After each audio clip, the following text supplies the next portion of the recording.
malam, salam sejahtera. Assalamualaikum warahmatullahi wabarakatuh. Om Swastiastu. Ini menarik tadi yang introduksinya oleh Matthew tadi ya, bahwa kita mau membicarakan mengenai hal-hal yang kita berbicara. Kalau kita diskusi sains, kita berbicara mengenai hal-hal yang bisa diobservasi dan bisa dikonfirmasi. Ya. Jadi kalau hal itu tidak bisa dikonfirmasi dan tidak bisa diobservasi, ya sudah, kita tidak usah dibicarakan sebagai sains. Itu di luar diskusi kita. Ini penting karena supaya kita mempunyai asumsi yang berangkat dari titik tolak yang sama. Karena kalau tidak, kita akan terjebak pada debat kusir. Jadi kita hanya berbicara mengenai hal-hal yang bisa diobservasi dan bisa dikonfirmasi. Kalau tidak bisa dikonfirmasi, apalagi diobservasi, berarti itu bukan hal yang material. Kita bicara mengenai material. Yang non materi kita anggap tidak ada di sini. Ya. Di lain tempat silakan. Nah, kalau kita berbicara mengenai hidup, ya sekarang kalau ada tadi link yang disarankan atau direkomendasikan oleh Matthew mengenai awal mula kehidupan ini apa? Nah, sebelum itu kan beberapa saat lalu kita berdiskusi mengenai hidup itu apa? Kan? Hidup itu apa? Nah, saat ini yang disepakati sebagai hidup, unit terkecil dari kehidupan itu adalah sel.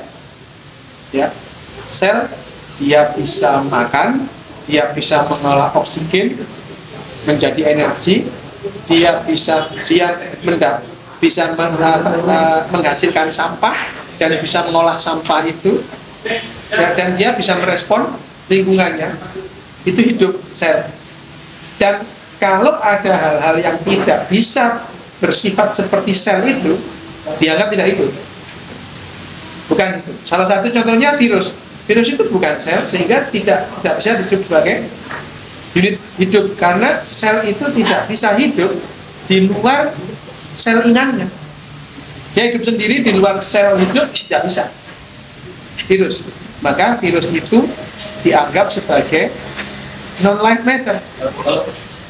Ya, materi yang tidak hidup. Kenapa? Karena tidak memenuhi kriteria kehidupan. Artinya hidup sendiri itu sekarang ditentukan oleh kriteria-kriteria yang ditentukan, disepakati bahwa hidup itu adalah seperti tadi. Oke, nah sekarang kalau begitu, di mana batasnya antara hidup dan yang bukan hidup? Ini penting karena akhirnya kita akan menuju asal usul kehidupan ini apa? Ya, asal usul kehidupan ada dua aliran besar yang mengatakan kehidupan ini ya berasal dari kehidupan. Yang namanya biogenesis. Jadi ada jeglek, ada sesuatu yang hidup, kemudian segala yang hidup ini berasal dari sesuatu yang hidup. Yang lebih ekstrim lagi, ya, dari dulu semut, ya dari itu diciptakan semut seperti itu sampai sekarang semut seperti ini. Manusia dari awal seperti itu sampai akhirnya seperti ini. Ini adalah biogenesis. Jadi hidup itu berawal dari sesuatu yang hidup. Dengan demikian harus sesuatu itu berawal langsung hidup gitu ya, langsung ada dalam keadaan hidup, kemudian meneruskan kehidupannya dalam bentuk hidup. Ada teori lagi yang disebut abiogenesis, bahwa kehidupan kita ini berasal dari sesuatu yang mati, terbentuk. Nah, yang disebut abiogenesis ini sendiri kemudian ada yang disebut sebagai evolusi kimia dan ada yang disebut sebagai evolusi biologi. Nah, yang tadi disebutkan oleh di linknya disebutkan oleh Matthew tadi, itu si David ini membuktikan bahwa materi hidup itu berasal dari benda-benda yang tidak hidup, bahkan dari senyawa biasa, oil, ya, oil tertentu. Kenapa? Karena oil ini apa namanya, minyak ya, kalau kita bicara minyak kan bicara mengenai carbon base ya. Sama sebetulnya. Jadi sebetulnya sampai sejauh ini kehidupan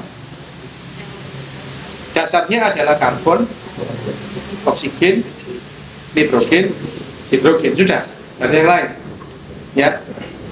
Apakah kehidupan nanti akan seperti ini? Ya kita lihat aja nanti, karena evolusi ini tidak ada arahnya. Yang lebih fit terhadap seleksi alam, ya itu yang jadi. Ya itu. Ya. Jadi gen kita itu tidak ada, sekali lagi bukan berarti bahwa kita kembali yang beberapa diskusi yang lalu, bahwa gen keturunan itu tidak berarti lebih bagus dari gen induknya, tidak ada. Karena kemajuan evolusi itu tidak ada sebenarnya. Ya, kemajuan evolusi tidak ada. Yang ada adalah keadaan yang lebih cocok, lebih fit terhadap seleksi alam. Tidak ada bagus. Misalkan ya, mata kita itu secara evolusioner tidak lebih bagus dari matanya elang. Tidak bisa dikatakan begitu. Meskipun elang itu kalau persepsi di otaknya ya dia lihat hitam putih aja. Di samping itu dia julid gitu ya. Jadi kalau ada orang berdoa diberi mata setajam elang, buta warna juling juga gitu ya. Ya, gitu. Bagi manusia ini yang paling penting ini, dan bagi elang tidak penting, warnanya tidak penting, persepsinya. Yang penting dia bisa mengukur kecepatan tikus lari, dia makan bisa hidup bisa saja. Sementara manusia itu lain. Oke, kita kembali ke abiogenesis tadi. Bahwa abiogenesis itu bahwa kehidupan ini diawali oleh sesuatu yang tidak hidup. Pertanyaannya adalah bagaimana sesuatu yang tidak hidup itu jadi hidup, gitu kan? Nah, gitu. Nah, ini ada ya mungkin kayak kita ini ya, orang-orang dulu ada yang ngomong ngawur gitu ya. Kan kita sering kan ngomong ngawur gitu ya. Artinya dalam ukuran sekarang itu ngawur, ngaco ini nggak ada teori macam itu gitu ya. Nah, di antara sekian ratus orang yang ngawur itu kok kebenaran ada satu yang benar gitu ya. Ya seperti contohnya Darwin itu tidak ada dasar sama sekali loh ngomong gitu itu. Benar-benar ngawur ya itu. Tidak ada dasarnya. Tidak ada dasar pemikiran awal sebelum dia mengatakan seperti itu. Makanya jangan orang gila bener ini kan. Oke gitu ya. Ya, karena hobinya aja yang aneh itu ya. Ngumpulin tulang-tulangnya burung, dilihat sekian banyak, dia punya catatan sendiri. Nah, kok kebetulan ya hasil idenya itu sekarang bisa diterima paling beberapa orang ya, nggak semua orang gitu ya. Beberapa orang, nggak semua orang gitu ya. Nah, terus Mendel kan juga gitu. Mendel ini kalau dilihat ini pendeta gila ini gitu ya. 22 tahun dia cuma ngawinin kacang polong aja, kacang polong dikawinin gitu. 22 tahun kawinin, dicatat, ngawinin kacang polong. Dia nggak ngawin kacang polong. Karena dia nggak kawin, dia ngawin kacang polong gitu kan, dicatat. Nah, tapi catatan dia itu dan kemudian kesimpulan-kesimpulan dia itu bisa diterima sebagai dasar-dasar genetika. Nah, seperti ini. Dari sekian banyak orang ngawur itu, ada orang yang namanya Alexander Oparin itu, ya, ngawur itu dia, bahwa ini awal kehidupan itu diawali oleh sesuatu yang terbentuk. Ya, dia waktu itu masih mengatakan tidak bisa ya kalau kita sekarang bisa mengatakan itu kira-kira 4 miliar tahun, 4,5 miliar tahun yang lalu. Tapi ilmu astrofisika zamannya Oparin belum sampai segitunya, ya. Tapi dia ngawurnya cukup lumayan ya. Dia ngomong bahwa ini bumi purba ini tidak ada oksigen di situ, yang ada adalah CH4, metana, terus amonia dan uap air gitu. Uap air, tidak ada oksigen. Dan ini terus dia kemudian dari senyawa-senyawa ini membentuk sebuah senyawa yang bisa saling merespon satu dengan yang lain. Ya, itu. Nah, terus kemudian ya mungkin ada orang-orang ngawur yang lain, tapi ngawurnya di Oparin ini kemudian ada orang melakukan penelitian ternyata dari sekian orang-orang ngawur ini oparin yang paling nggak ngawur gitu ya, yang paling nggak ngawur. Yang satu orang itu yang pertama itu adalah Harold Urey. Harold Urey ya, dia mencoba, dia terus kemudian Harold Urey itu lebih canggih lagi ngawur ya, lebih canggih lagi. Nah, dia mengatakan bahwa yang membentuk apa namanya, yang membentuk senyawa dari, nah ini kan kalau kita melihat metana itu kan benda mati, ya, benda mati dan tidak bisa berinteraksi dengan yang lain. Metana, terus kemudian amonia, H2O. Nah, kemudian kalau Urey itu berspekulasi bahwa dulu itu kan ada badai kosmik di sini. Badai kosmik kalau kita melihat seperti di planet yang ada titik merahnya apa? Jupiter. Ya, Jupiter titik merah. Titik merah itu kan badai abadi. Nah, seperti itu sehingga ada sinar-sinar kosmik dan petir-petir di situ. Nah, itu yang membuat materi-materi yang dari metana terus kemudian amonia tadi itu kemudian membentuk sebuah materi baru ya. Nah, dan ini kemudian diendorse lagi dilanjutkan oleh Stanley Miller itu memberikan dibuat model oleh Stanley Miller barang-barang yang disebutkan oleh Harold Urey dan sebelumnya itu oleh Oparin. Dia membuat satu model untuk di laboratorium. Benda-benda itu mau dialiri listrik sangat tinggi, 75.000 volt. Dan betul, ternyata dari tiga materi ini, nah baik itu NH3, CH4 maupun H2O, kalau kemudian dialiri listrik itu menjadi asam amino. Asam amino itu adalah materi dasar pembentuk protein. Protein itu adalah bentuk dasar kehidupan. Nah, dari sini abiogenesis mulai mendapatkan angin, gitu ya, bahwa segala sesuatu yang hidup ini berasal dari sesuatu yang mati. Tapi pertanyaannya adalah bagaimana yang namanya CH4 NH3 itu bisa tertarik satu yang lain. Nah, sekarang ini telah dibuktikan bahwa materi-materi mati tertentu cenderung bisa berinteraksi sama yang lain. Kalau cocok kutubnya, gitu ya. Kalau di videonya David itu disebutkan bahwa ada benda-benda mati yang kalau ditaruh itu dia berinteraksi. Dia itu membuat itu uncontrol, laboratorium yang tidak dikontrol, acak sudah, tidak ada kontrol. Ditaruh situ beberapa jenis minyak. Nah, minyak kan base-nya kan karbon dan hidrogen dan oksigen. Hidrogen ditaruh ada. Minyak itu ada yang cuek, ada cuek gitu ya. Tapi ada minyak-minyak tertentu yang kemudian dia saling berinteraksi, bisa saling menggabung. Bahkan yang lebih mengagetkan lagi, dia bisa memakan minyak yang lain, membentuk minyaknya dan bentuk yang minyaknya dia sendiri. Nah, ini luar biasa ya. Tapi ini tidak bisa dianggap sebagai kehidupan karena dia tidak bisa mensintesa makanan sendiri. Itu hanya minyak-minyak ini hanya berinteraksi. Ini menjelaskan kenapa CH4 NH3 waktu itu bisa berinteraksi meskipun ada petir waktu itu. Kalau dia tidak berinteraksi tidak bisa.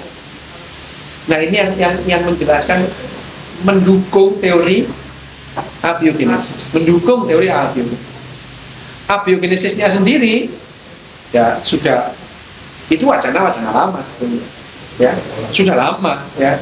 Jadi orang-orang yang abiogenesis sudah jelas menjelaskan yang ya misalkan bahwa teorinya Oparin tadi itu dia akan terus kemudian dia kok bisa akhirnya dia mengatakan dulu itu ada primordial soup ya, sup purba di mana, di laut. Dan ini kalau Oparin itu terus kemudian Miller dan Urey itu mengatakan iya, dasar kehidupan kita itu di laut, karena setiap sel kita ini ada NaCl-nya. Artinya kita semua berasal dari laut, gitu. Ya kan? Kalau kita berasal dari burger gitu ya lain lagi, gitu kan? Ceritanya bukan hanya tubuh kita ini dasarnya adalah natrium dan kalium, ya. NaCl itu paling banyak natrium dalam tubuh kita. Artinya mengindikasikan bahwa kita semua dari laut. Dari laut, terus kemudian evolusi ke darat. Sebagian lagi ada yang tetap di laut, sebagian lagi ada yang sudah di darat kembali ke laut. Nah, ini adalah teori abiogenesisnya. Nah, primordial soup itu tadi kemudian menjadi itu tadi setelah terjadi reaksi antara NH4, NH3, CH4 dan H2O membentuk satu senyawa yang disebut protobion. Protobion, kalau dulu ini namanya PPLO,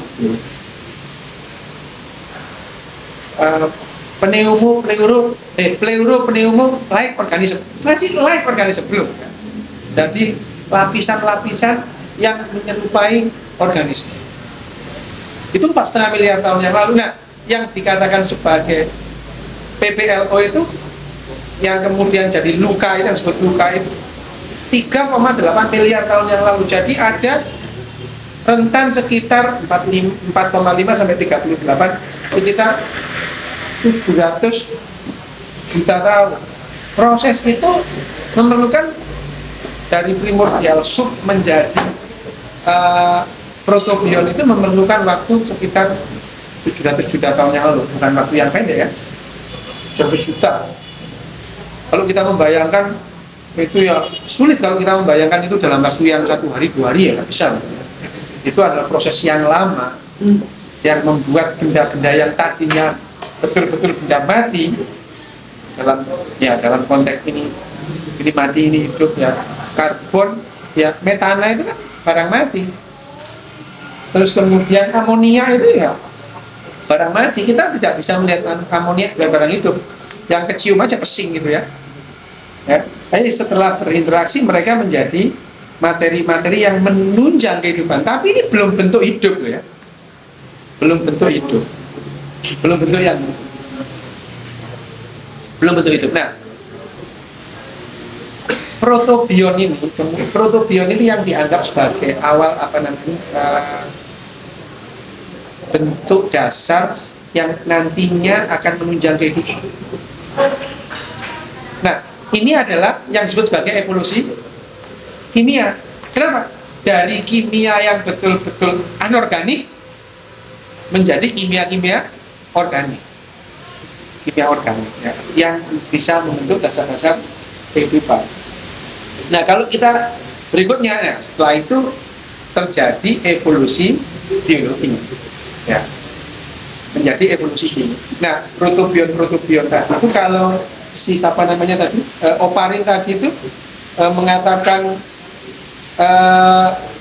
bentuk-bentuk kehidupan itu belum, ya memang berubah ya, karena Oparin itu adalah fase-fase awal di mana awal dia mengungkapkan itu pada saat terjadinya benda-benda mati itu menjadi satu. Dia mengatakan itu adalah monomer ya, monomer.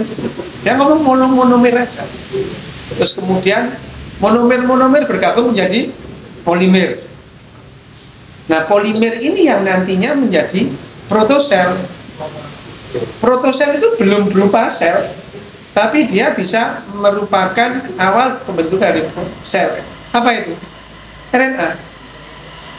Dan RNA ini baru 3,8 miliar tahun yang lalu RNA itu terbentuk di muka bumi. Jadi yang luka.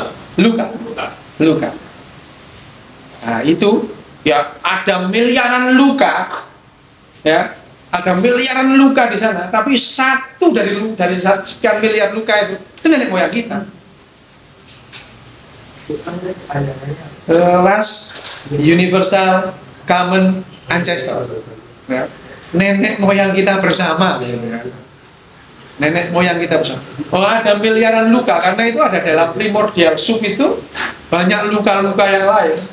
Luka yang ya, banyak luka. Tapi dari sekian miliar luka itu ada satu luka yang betul-betul fit terhadap saji alam dan itu menjadikan nenek moyang kita. Kenapa? Karena materi RNA kita itu sama semua, tidak berbeda. Kalau berbeda, kalau ada dua luka yang kemudian dia berhasil survive sampai sekarang, ya RNA-nya pasti berbeda.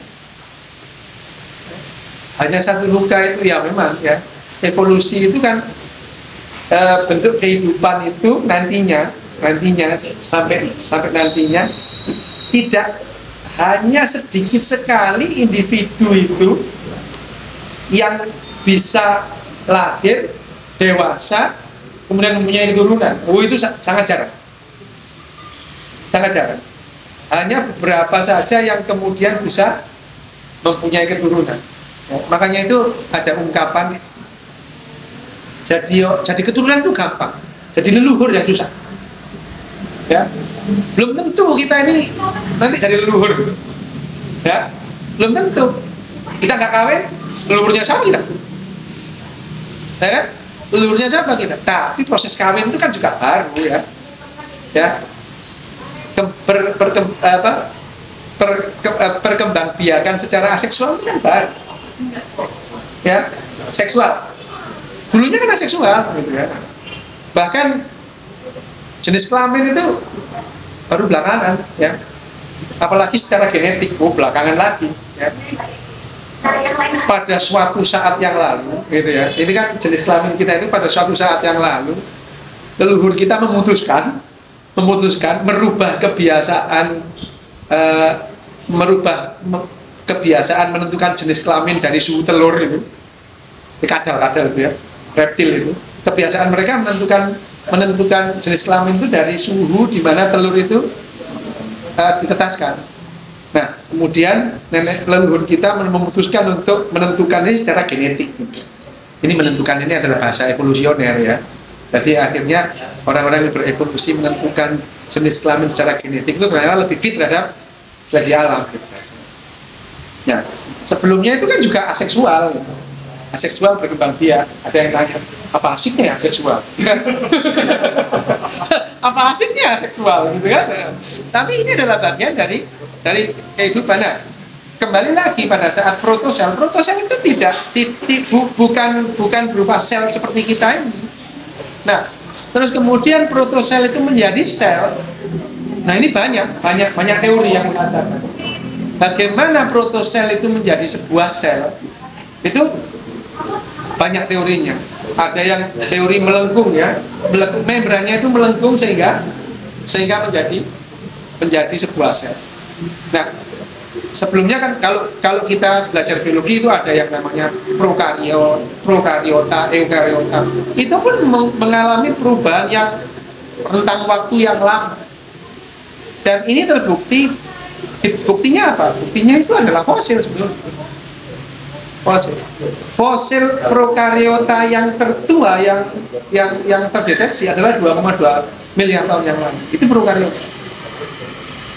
Belum ada eukaria waktu itu.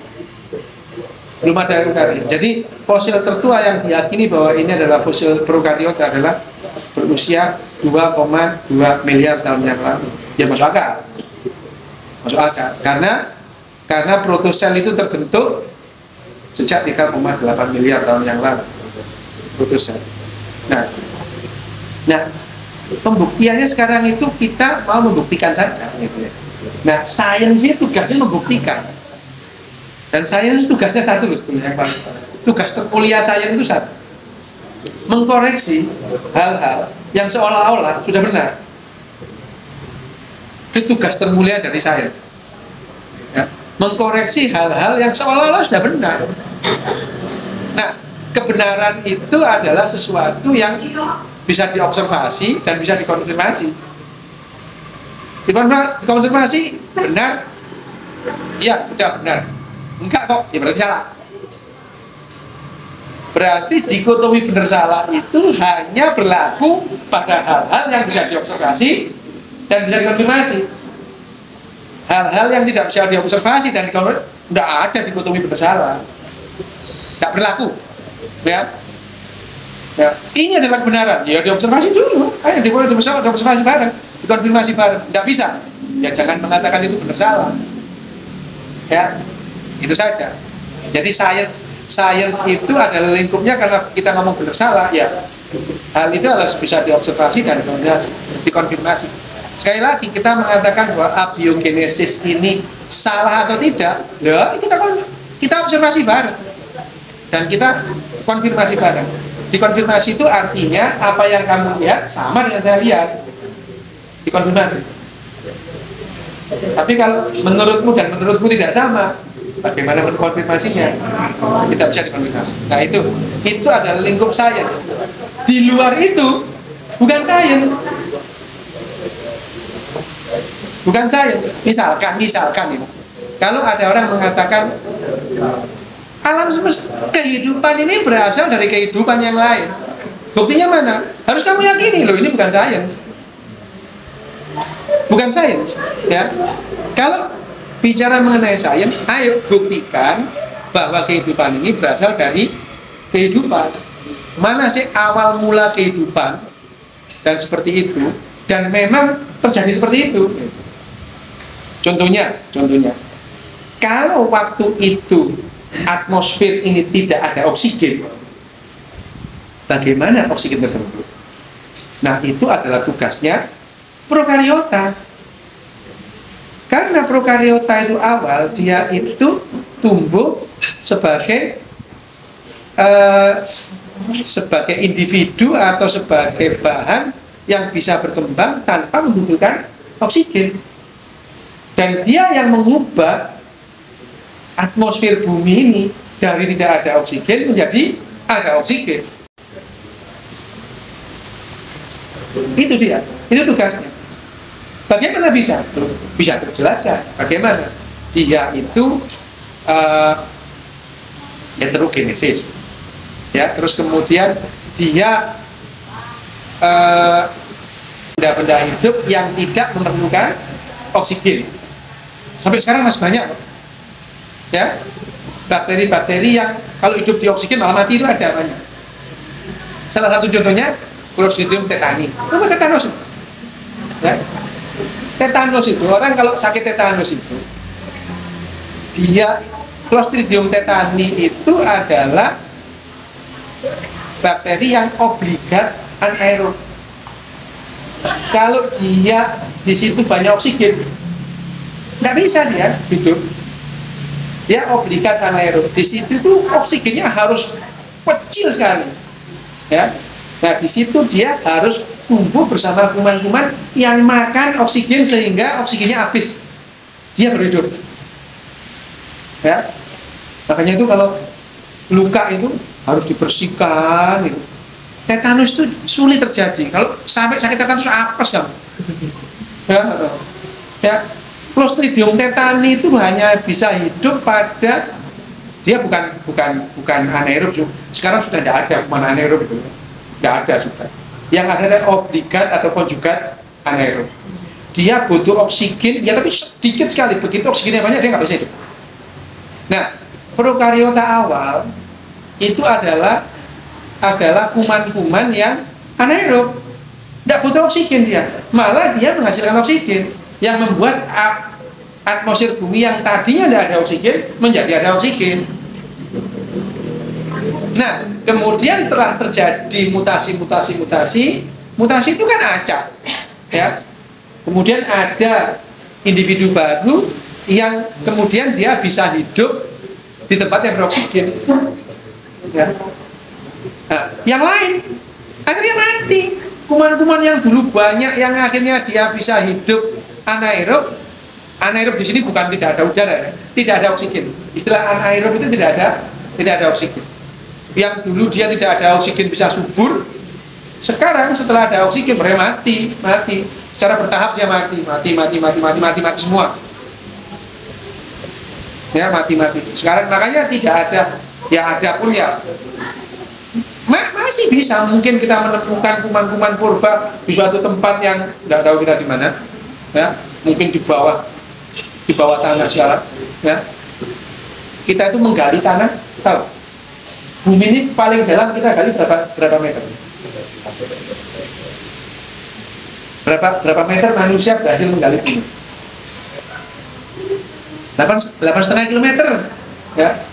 8,5 itu adalah penggalian terdalam yang bisa dilakukan oleh manusia atau manusia bisa mencapai ke situ. Kita belum sampai ke tengah, apalagi sampai di tengah-tengah. Jadi mungkin di sana masih ada kehidupan anaerob itu masih mungkin. Ya masih mungkin ya. Itu udah termasuk dengan alat bantu. Oh iya termasuk ya. Kecuali kalau itu apa namanya filmnya siapa? Brendan Fraser itu siapa namanya? Ya. Journey to the Center of the Earth. Nah, itu kan. Ternyata di sana ada langit, Bro. Gimana ya? Lucu ya. Di sana ada langit.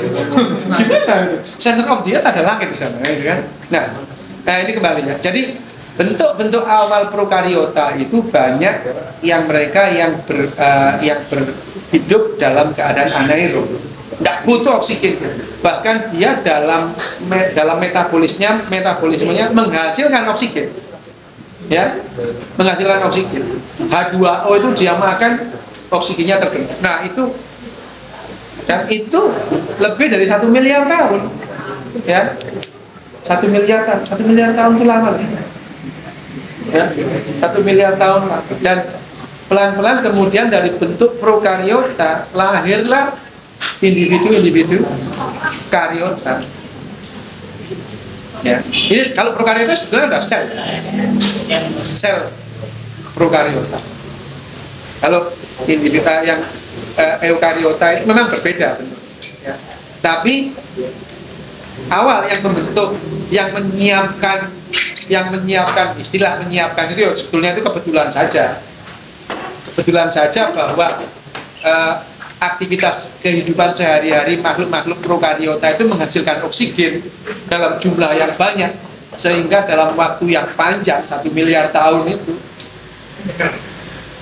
bumi yang tadinya tidak ada oksigennya ataupun ada kecil sekali sehingga menjadi penuh oksigen. Dan itu yang menunjang kehidupan kita jadi seperti ini. Ini jalannya acak saja, acak, bukan mereka itu diberi tugas oleh seseorang untuk kamu membuatlah kamu oksigen. Enggak, ini jalan acak aja gitu loh, ya. Ya, tidak, bukan saya buat untuk membuat, bukan, ya. Ini acak. Sehingga pada saat itu yang fit dengan alam waktu itu adalah kehidupan yang tidak memerlukan oksigen. Tapi ternyata kehidupan yang tidak memerlukan oksigen itu hasil sekresinya, hasil sampah kehidupannya itu adalah oksigen. Ya, jadi waktu itu oksigen sampah kehidupan waktu itu. Sehingga ya seperti sekarang sampah kehidupan kita apa? CO, ya, itu ya. Sehingga nanti kehidupan berikutnya itu diperlukan yang fit terhadap CO, gitu. Makanya dalam video satunya itu lagi, kehidupan berikutnya itu sangat mungkin metal yang sekarang itu tidak bisa gabung dengan kehidupan organik kita, itu bisa jadi nanti adalah ini ngawur. Tapi dari sekian banyak orang ngawur itu mungkin benar, ini ngawur bahwa dia itu berimajinasi, menggabungkan teori-teori bahwa yang namanya the next level of life itu adalah gabungan antara yang sekarang sebagai organik dicampur dengan metal.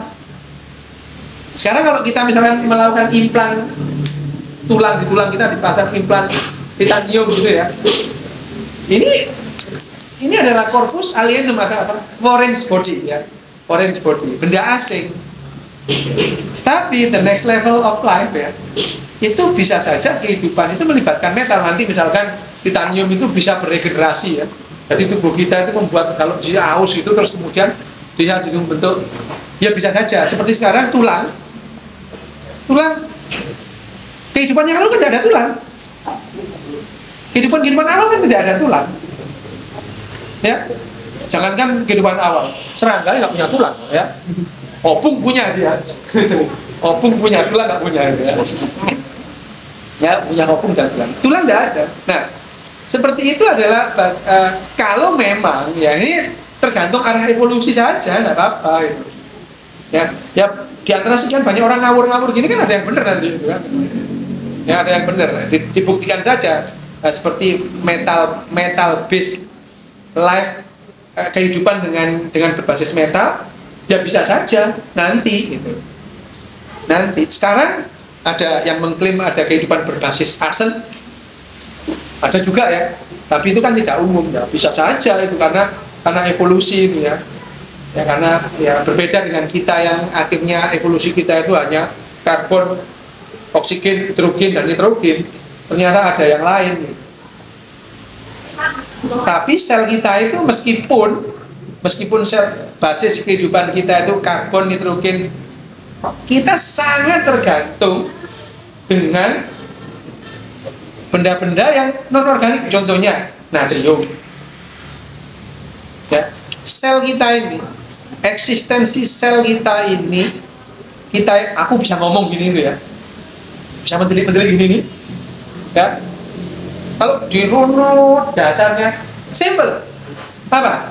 Lalu lintas natrium, kalium keluar masuk dalam membran sel. Simple sekali. Ya, kalau mendadak di otak aku itu natriumnya enggak keluar, mati aku langsung sekarang gini. Ya, simple itu. Itu menandakan dulu sekali kita sesimpel itu. Sesimpel itu. Kita ini sekarang lebih rumit, bukan lebih canggih. Sama aja. Lebih rumit misalkan ketimbang kata misalkan. Tapi kalau kita mempelajari embriologi kita, ada loh. Kita itu ginjal kita itu pernah ginjal kita pada saat embriologis itu memasuki mesonefros, metanefros, persis seperti kaca itu. Berarti kita dulu nggak sama dengan gitu kan? Ya, itu seperti itu. Nah, seperti itu tadi. Kita kembali sel kita itu memang ada di situ, ada macam-macam, ada organel, ada macam-macam ya yang bisa hidup. Tapi ini tidak akan jalan kalau natrium kalium itu tidak keluar masuk. Jadi membran itu ada potensial masuk keluar masuk, itu kemudian depolarisasi, repolarisasi, itu yang membuat sel itu hidup. Ya. Nah, sel itu kalau sendirian bodoh banget. Bodoh. Dia hanya bisa menghidupi dirinya sendiri. Tapi kalau sel ketemu sel menjadi jaringan, cerdas dia. Ini yang dinamakan kecerdasan terdistribusi. Ya, ini adalah tingkatan-tingkatan kehidupan. Dulu sel itu ya egois banget untuk hidup ya asik sendiri aja. Ya, sel-sel awal itu asik sendiri gitu ya. Lama-lama ya evolusi itu membuat sel itu makin cerdas sel itu. Sehingga menjadi ada yang namanya awalnya itu yang namanya organisme itu. Ya, organisme ya, bukan makhluk hidup ya. Organisme. Kalau makhluk itu berarti ada yang menciptakan kan? Makhluk kan? Ya kan? Kalau makhluk itu artinya ada kholiknya gitu kan? Organisme. Organisme ini awalnya adalah organisme uniseluler. Ya. Jadi kalau seseorang itu yang mengatakan saya lebih cenderung kepada teori abiogenesis, ya harus ngomongnya organisme, nggak boleh makhluk ya. Kalau makhluk itu berarti ada yang menciptakan, berarti biogenesis ya. Ya, jadi abiogenesis itu pertama organisme awal itu kan uniseluler. Nah, berikutnya dia akan berkembang secara evolusioner ya. Dan evolusioner itu tidak ada arahnya, kebetulan saja lahir atau muncul organisme-organisme yang kemudian secara genetik cenderung multiseluler. Nah, ya. Ya, manusia ini contohnya, mamalia kita keras satu ini kita. Ini sudah mengalami evolusi yang panjang gitu sampai seperti sekarang ini, sehingga sel-selnya itu cerdas sekaligus bodoh, ya, cerdas sekaligus rentan. Contoh, kita tidak punya hati, mati kita, ya, mati kita ini. Tapi kompleks hati ini, sel hati itu kalau diambil seperti sel-sel yang lain ya sel ya sel gitu ya. Begitu sel hati ketemu sel hati menjadi satu jaringan, cerdas dia bisa mendetoksifikasi ya hal-hal barang-barang yang beracun bagi tubuh kita ya. Ginjal juga gitu, satu sel ginjal bodoh dia, begitu ketemu sel ginjal jadi yang namanya glomerulus ya, dan kemudian kapsula Bowman dia bisa menfiltrasi barang-barang racun itu dari darah kita. Cerdas dia, sekaligus rentan. Tanpa ginjal mampus kita ya. Sementara serangga nggak perlu ginjal itu ya. Tapi sekali lagi, kita itu bukan kemajuan evolusioner kalau dibandingkan serangga, enggak ya, sama-sama fit terhadap seleksi alam aja, tapi kita lebih kompleks ya. Jadi secara genetik itu kita tidak lebih bagus dari serangga, enggak, sama, kita sama-sama bisa bertahan. Nah, ini membuat kita rendah hati. Kita tidak lebih istimewa dari serangga. Sama. Ya, sama-sama unik. Serangga punya keunikan, kita punya keunikan. Nah, ya. Rendah hati. Kalau kita mengatakan makhluk sempurna itu tinggi hati. Ya. Ini tinggi hati, kan kita harus rendah hati. Sebenarnya kita bagian dari kehidupan.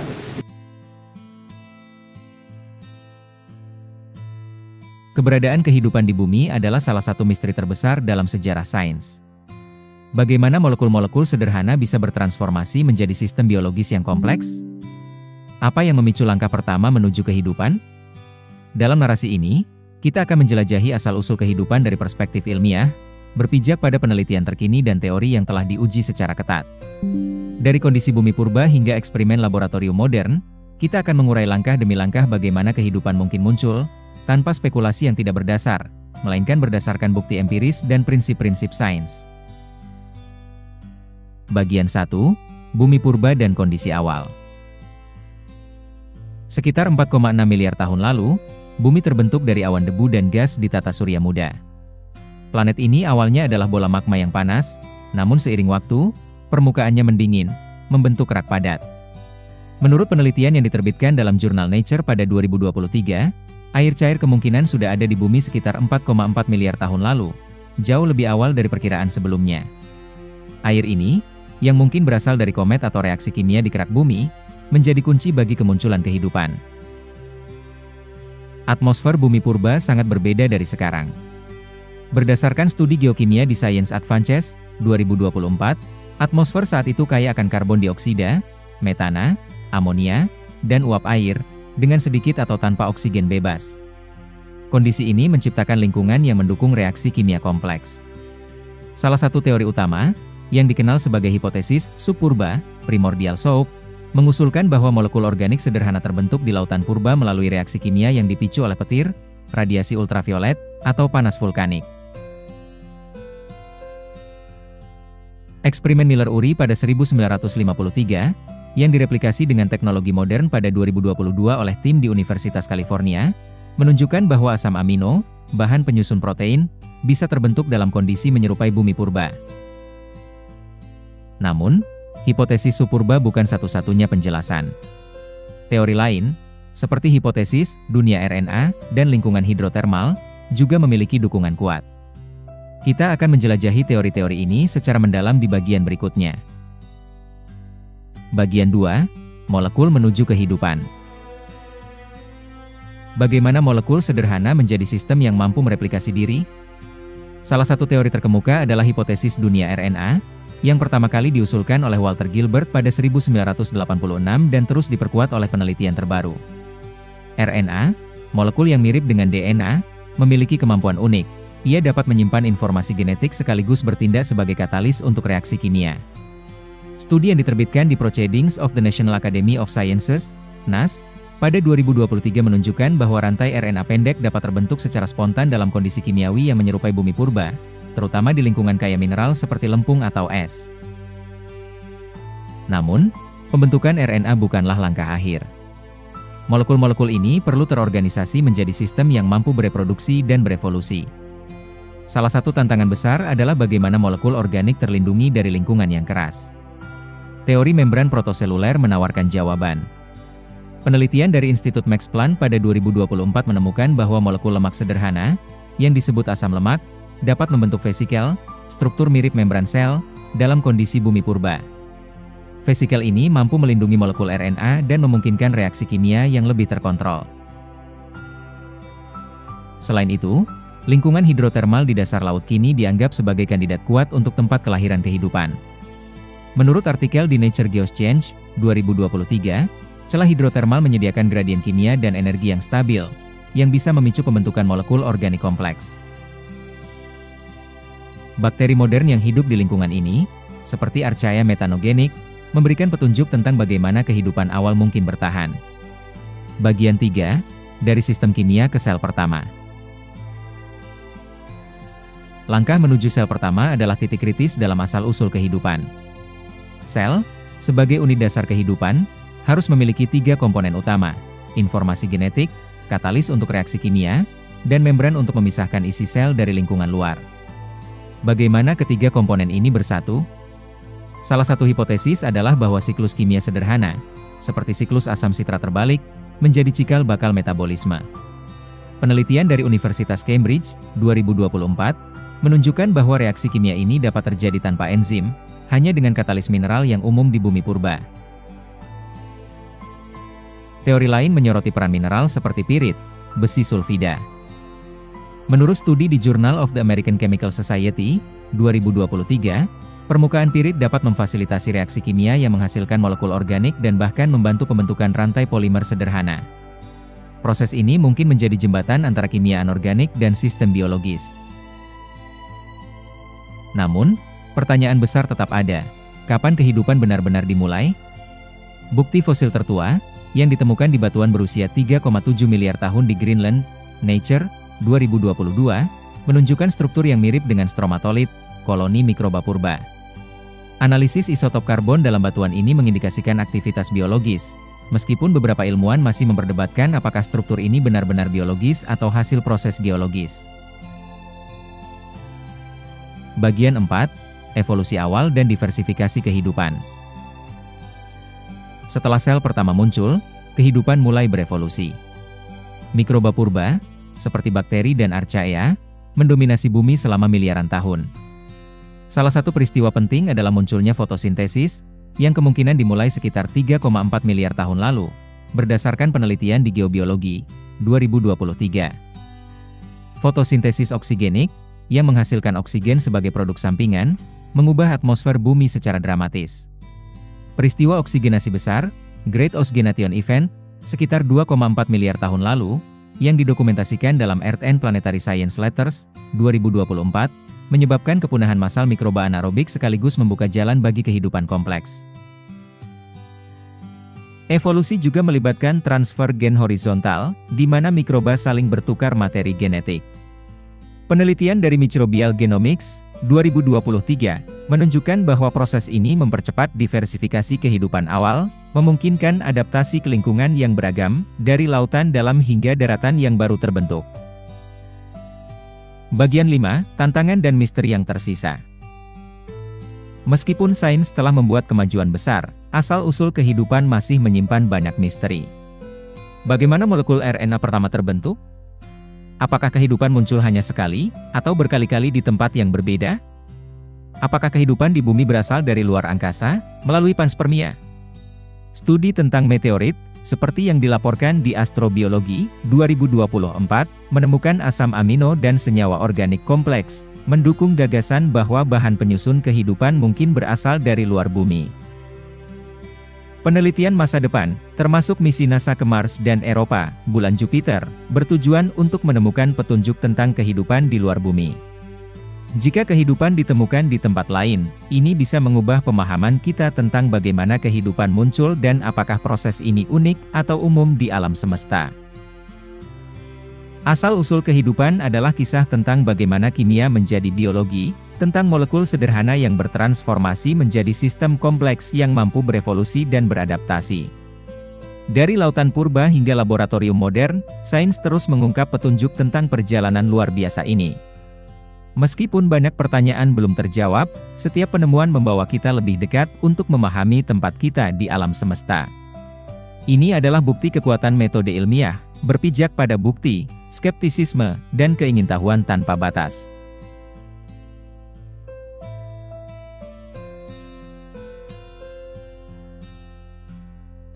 Evolusi kehidupan di bumi adalah salah satu kisah paling luar biasa dalam sejarah alam semesta. Dari mikroba sederhana yang muncul lebih dari 3,8 miliar tahun lalu hingga keragaman makhluk hidup yang kita saksikan hari ini, proses ini telah membentuk planet kita melalui miliaran tahun perubahan, adaptasi, dan inovasi biologis. Narasi ini akan menjelajahi perjalanan evolusi kehidupan, dari awal mula di lautan purba, melalui ledakan keanekaragaman hayati, hingga kemunculan manusia dan tantangan modern yang dihadapi kehidupan. Berpijak pada penelitian ilmiah terkini, kita akan mengurai bagaimana mekanisme evolusi, seleksi alam, mutasi, dan drift genetik, mendorong transformasi ini. Sekitar 4,6 miliar tahun lalu, bumi terbentuk, dan dalam waktu kurang dari 1 miliar tahun, kehidupan pertama muncul. Bukti fosil tertua, ditemukan di batuan berusia 3,7 miliar tahun di Greenland, menunjukkan struktur mirip stromatolit yang dibentuk oleh koloni mikroba.